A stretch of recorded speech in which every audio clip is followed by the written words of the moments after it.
जगह नहीं है, उसके बावजूद भी बड़ी संख्या में हमें अपने नौजवान दाएं और बाएं तरफ भी बड़ी संख्या में दिखाई दे रहे हैं। और ऐसे भी हमें नौजवान दिखाई दे रहे हैं जहां गर्मी के कारण, उमस के कारण पूरे पसीने से लथपथ हमें दिखाई दे रहे हैं।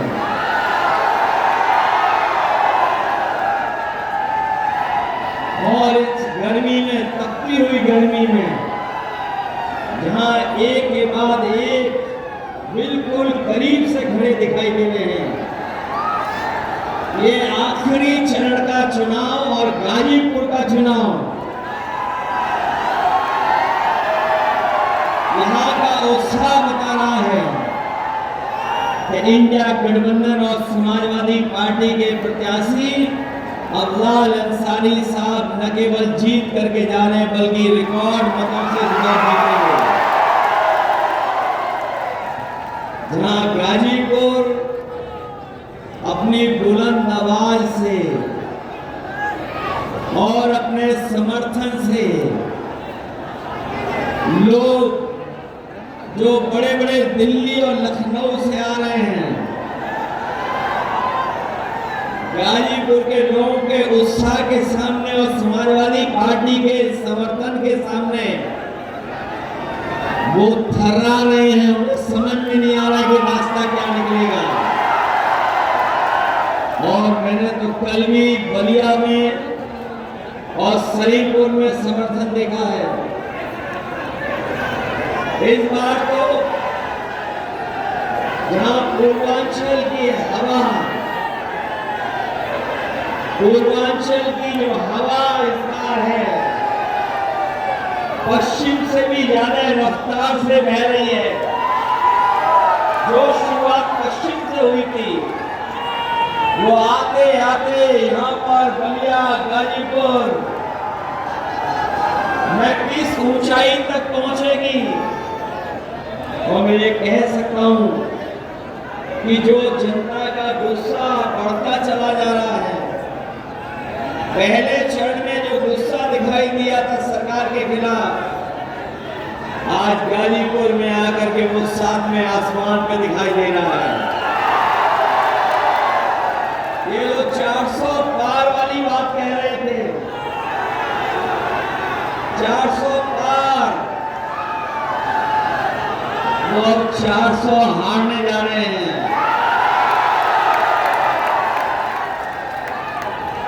ये 400 पार नहीं हो रहा इनसे। ये इनका सब हिसाब किताब डगमगा गया है। और अभी आपने देखा होगा कि जो बहुत बड़ी बड़ी बात कहते थे, इधर उनका आत्मविश्वास जो लड़खड़ाया है, उनका आत्मविश्वास जो लड़खड़ाया, उससे उनकी जुबान भी लड़खड़ा गई है।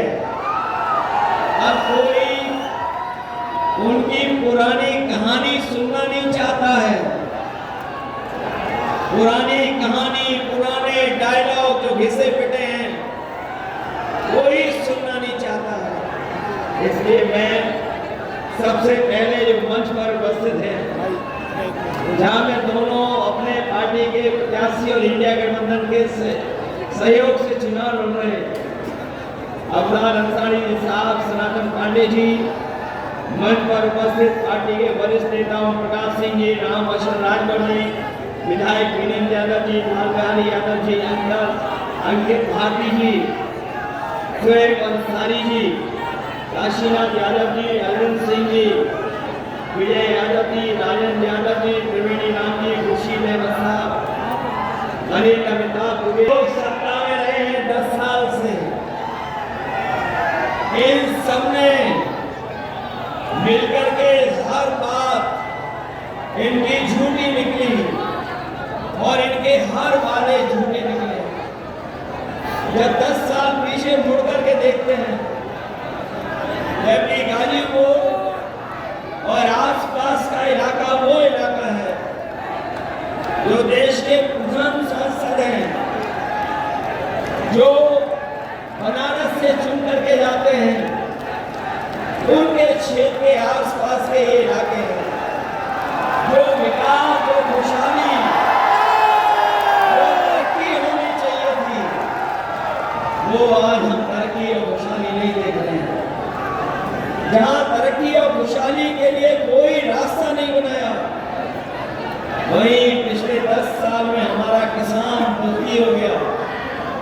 संकट में चला गया और यहाँ के किसानों ने वो समय नहीं देखा जिस समय ये सरकार काले कानून ला करके हमारे किसानों की पैदावार के साथ साथ जमीन को भी हड़पना चाहती थी।